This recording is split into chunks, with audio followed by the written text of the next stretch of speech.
Hello friends, welcome to EPG Pathshala Linguistics. I am Ajay Sarvaiya, Assistant Professor in the Department of Linguistics, the Maharaja Sayajirao University of Baroda. Today we will deal with the module Cognitive Semantics Categorization from the paper Language Studies. The module consists of 4 sections. The first section deals with introduction. The second section deals with classical approach. The third section deals with cognitive approach, and the fourth section provides summary. 1. Introduction. One of the most significant aspects of meaning is categorization. One of the ways in which we make sense of the world is through categorizing entities and objects belonging to the physical world, the mental world, and the fictional world.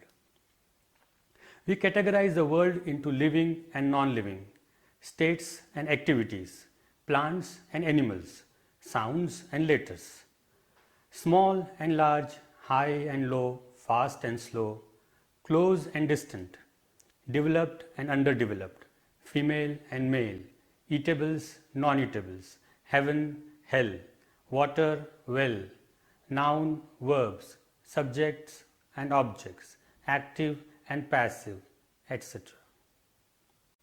Is it possible to imagine a world without categories? A world in which seamless flow of entities is perceived not as various categories, but just as seamless flow of entities. Probably that would require a different perceptual mechanism. Human cognition is fundamentally driven by categorization. Classical theories developed by Aristotle and in generative semantics define a category in terms of necessary and sufficient conditions or features. Only those members that fulfill this set of conditions or features are considered qualified members. Others fall outside the strong boundary of the category. Prototype approach to semantic category, developed in cognitive psychology and adopted by cognitive semantics, allows for fuzzy boundaries and thus captures the gradients or degree of variation, which is how most categories are formed. 2. Classical approach. The classical or Aristotelian approach conceptualizes categories in terms of definitions. And a definition of a category is a list of necessary and sufficient attributes. John Taylor, in linguistic categorization, discusses 4 assumptions of the classical approach regarding category formation. 1. Categories are defined in terms of necessary and sufficient features.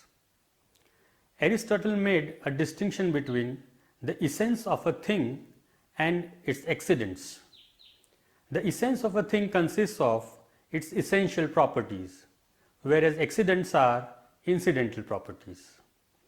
The structural or formal approach construes category in terms of essential or necessary and sufficient features. These features are individually necessary and jointly sufficient in defining a category. For example, the category bird would be defined in the manner shown here. 1. It is an animal. It lays eggs. It has wings. It has feathers. It can fly. It is lightweight, etc. Each of the features in the example 1 is individually necessary and jointly sufficient in defining the category bird.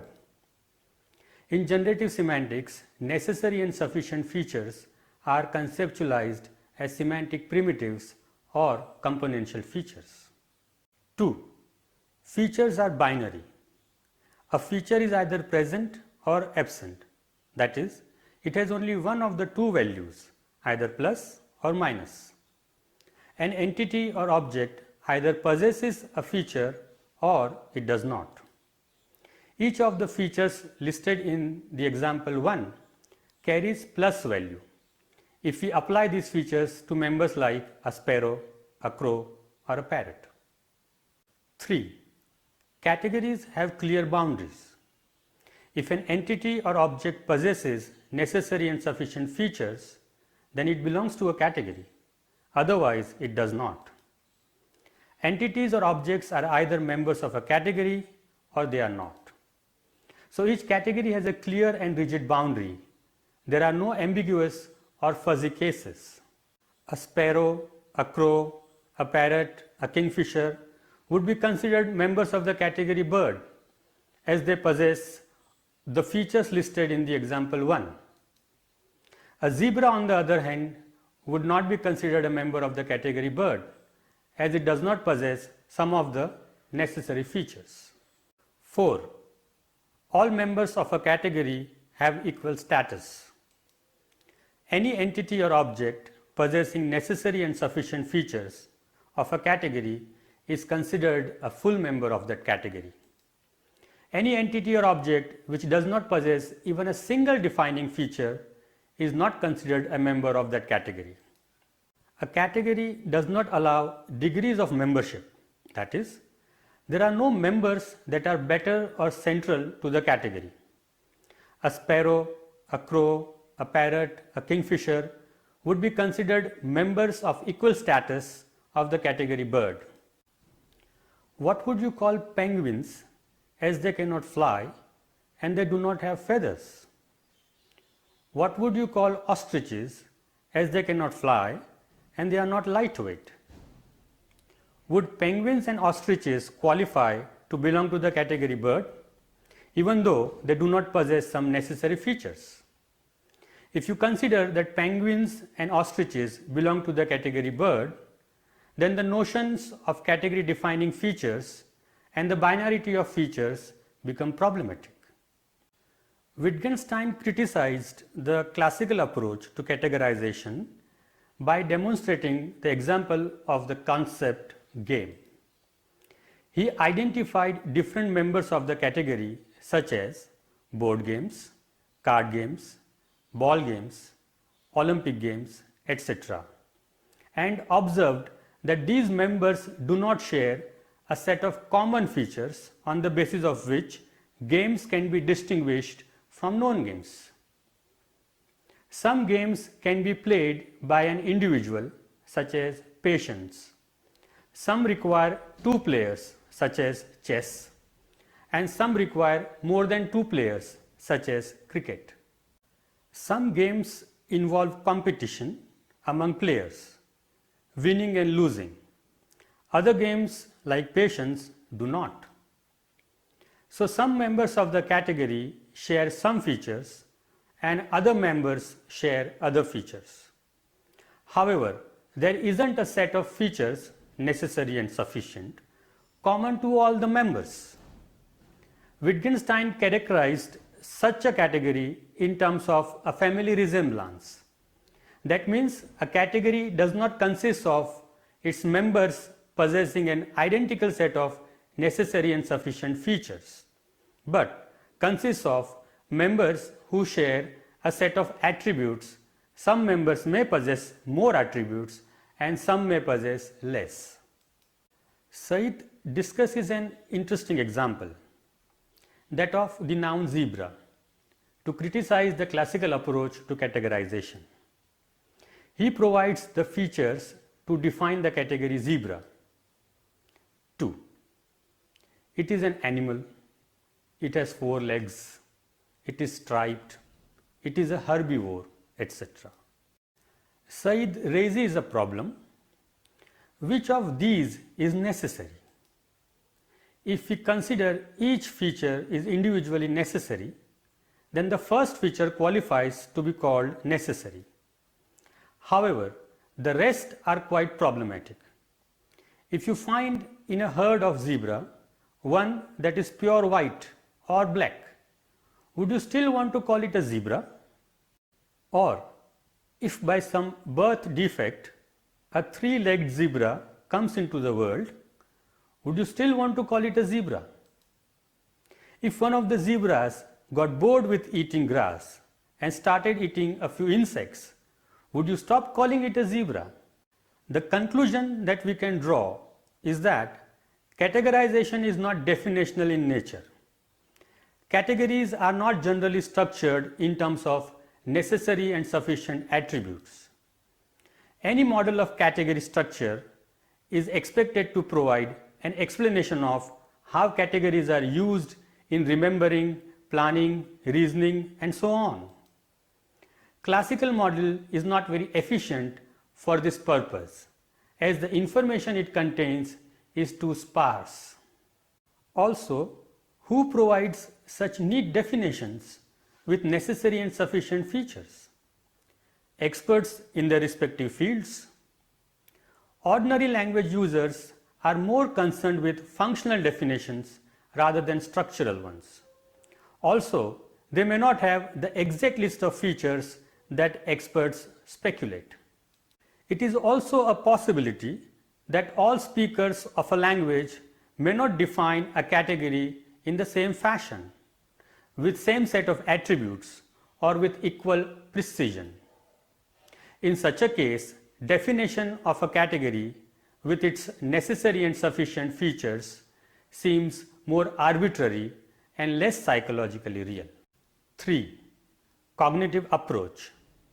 A. Prototype theory. An alternative approach to categorization is known as prototype theory. Eleanor Rosch made significant contributions in developing the theory.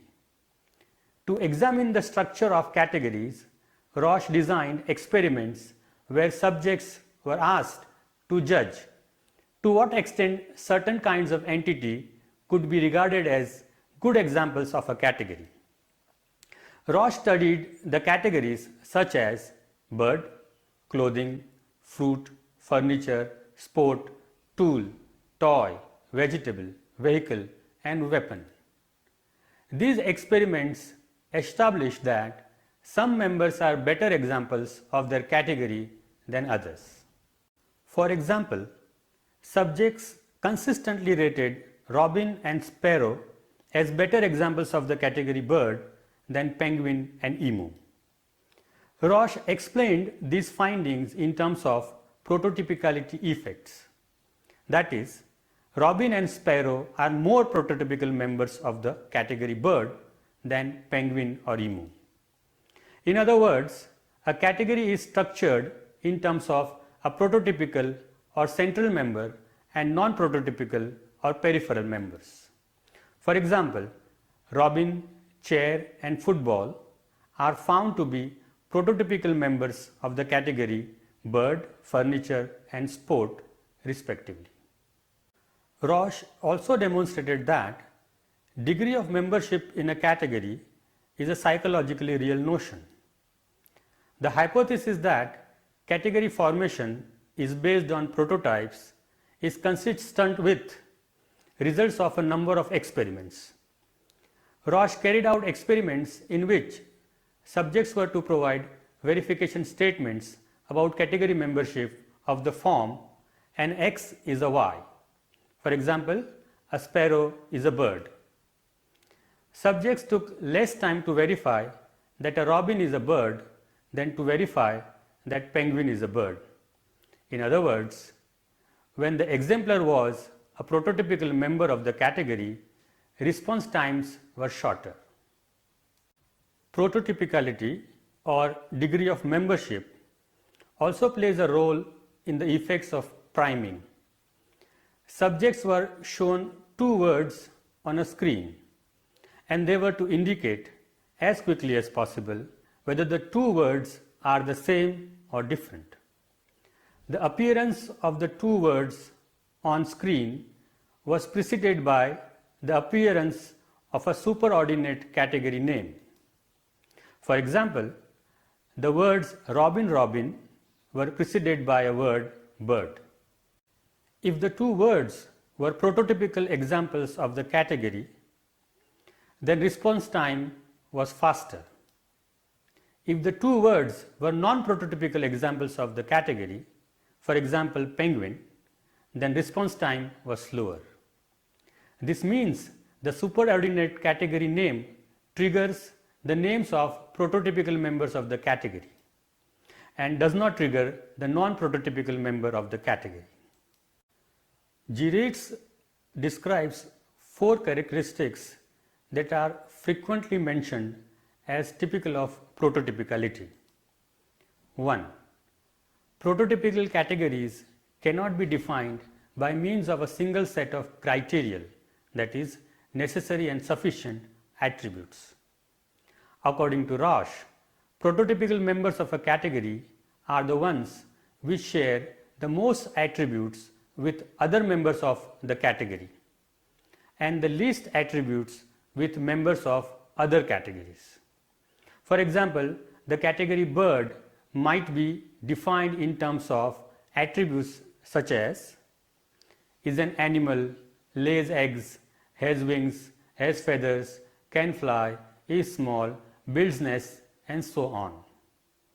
However, every member of the category does not possess all these attributes.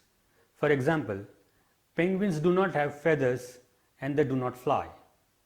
Ostriches and emus are neither small nor do they fly.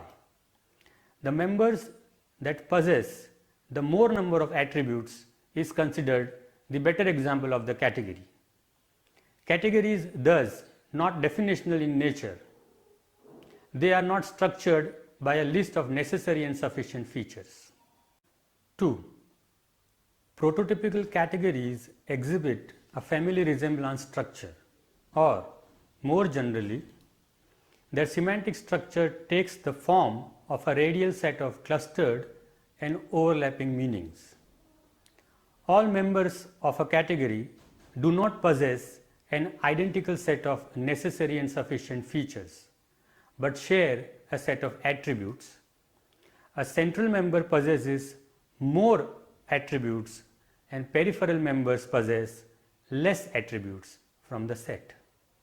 For example, a robin or a sparrow possesses more number of attributes and therefore is considered a prototype, whereas a penguin or an ostrich possesses less number of attributes. 3. Prototypical categories exhibit degrees of category membership. Not every member is equally representative for a category.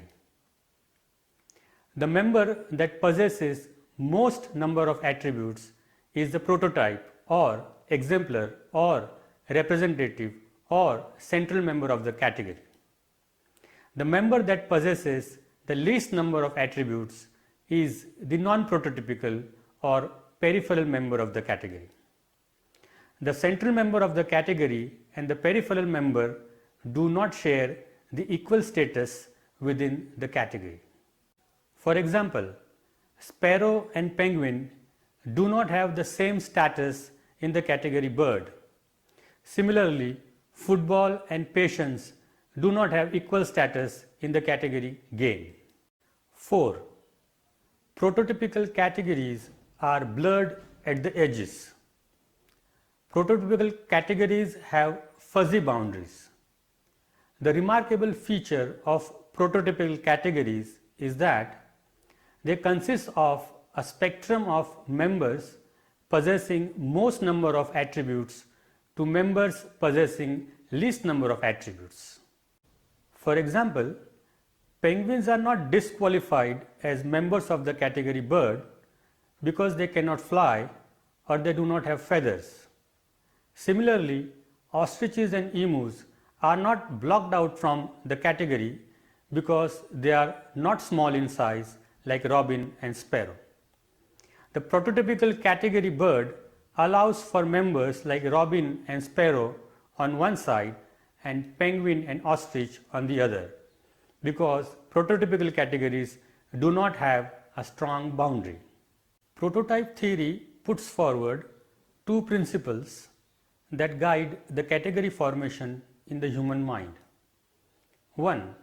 The principle of cognitive economy, and 2. The principle of perceived world structure. The first principle states that humans have the ability to group similar members into categories rather than storing every individual member experienced separately. This maintains economy in cognitive representation. The second principle states that humans depend upon co-relational structure in order to form categories. For example, wings generally co-occur with feathers and the ability to fly, rather than with fur or the ability to breathe underwater. Prototype theory is criticized on the basis that attributes can often only be identified after the category has been identified. Attributes are highly context dependent, and there are many different alternative descriptions of the attributes of a given category. B. Idealized cognitive models, ICMs. Lakoff observed that prototypical categories are not objectivist but experiential in nature, which means prototypical categories do not exist independently of human experience or the context in which they emerge. They are, in other words, embodied in nature. Lakoff does not equate prototype or prototypicality effects with cognitive representations, but considers prototypicality effects as surface phenomena which are a result of complex mental models, or what he terms idealized cognitive models, ICMs. Lakoff postulated that categories relate to idealized cognitive models. These are relatively stable mental representations that emerge from repeated experience of interacting in the world. They, in a way, correspond to the theories of the world. ICMs are akin to Fillmore's notion of frames, as both are conceptualized as relatively complex knowledge structures. ICMs are idealized because they do not represent particular instances of a given experience. They represent generalization from a pattern of experiences. ICMs direct cognitive processes like categorization and reasoning. Lakoff demonstrates such a cognitive model with the example of the category mother, which is formed by a cluster model consisting of a number of different mother subcategories, which are listed here. 1. The birth model.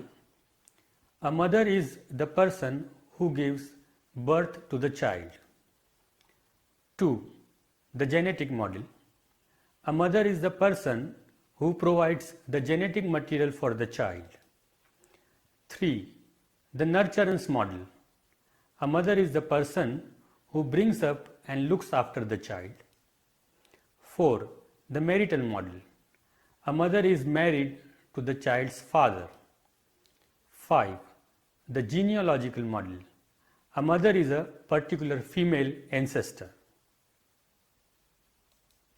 Lakoff provides the following examples which suggest that we use different models for mother in formulating what counts as a real mother. A. Birth model. I was adopted and I don't know who my real mother is. B. Nurturance model. I am not a nurturant person, so I don't think I could ever be a real mother to my child. C. Genetic model. My real mother died when I was an embryo, and I was later frozen and implanted in the womb of the woman who gave birth to me. D. Birth model. I had a genetic mother who contributed the egg that was planted in the womb of my real mother, who gave birth to me and raised me. Lakoff argues that such cluster models give rise to prototypicality effects when one of the ICMs from the cluster is viewed as central and the other subcategories being viewed as peripheral. 4. Summary. Classical theories developed by Aristotle and in generative semantics assume that categories are defined in terms of necessary and sufficient features. that these features are binary, that categories have clear boundaries, and that all members of a category have equal status. Only those members that fulfill this set of conditions are considered qualified members. Others fall outside the strong boundary of the category. Prototype approach, on the other hand, assumes that categories exhibit a family resemblance structure, or more generally, their semantic structure takes the form of a radial set of clustered and overlapping meanings. This leads to assumptions that categories have fuzzy boundaries and that categories exhibit degrees of category membership. A further development of this approach is the postulation that categories relate to idealized cognitive models, which are relatively stable mental representations that emerge from repeated experience of interacting in the world. This is where we end the module. I look forward to meeting you for the next lecture.